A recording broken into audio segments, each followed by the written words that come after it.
भोंदू अशोक खरातची पत्नी कल्पना खरातला अटक करण्यासाठी शिर्डी पोलीस तसेच एसआयटीचे पथक नाशिकमधील कर्मयोगी नगरात जेव्हा पोहोचले तेव्हा खरातच्या तृप्तबाला बंगल्याबाहेर नाट्यमय घडामोड घडली. यामध्ये खरातची पत्नी पथक घरी येण्याअगोदरच तेथून निसटली होती. पोलिसांनी अखेरीस खरातचा मुलगा हर्षवर्धन यास ताब्यात घेतले. पथकाने शेजारच्या बंगल्याच्या मोकळ्या जागेतून खरातच्या बंगल्यात प्रवेश केला. घरात प्रवेश केल्यानंतर पोलिसांनी सुमारे 15 मिनिटे कसून झडती घेतली.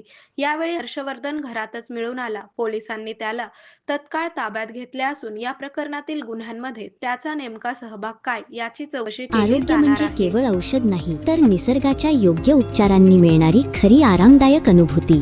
सोलापूरमध्ये निसर्गोपचाराचं विश्वासाचं नाव लिमये निसर्गोपचार केंद्र. इथे उपलब्ध आहेत विना औषध उपचार पद्धती, ॲक्युप्रेशर, ॲक्युपंक्चर, कपिंग आणि मसाज थेरपी.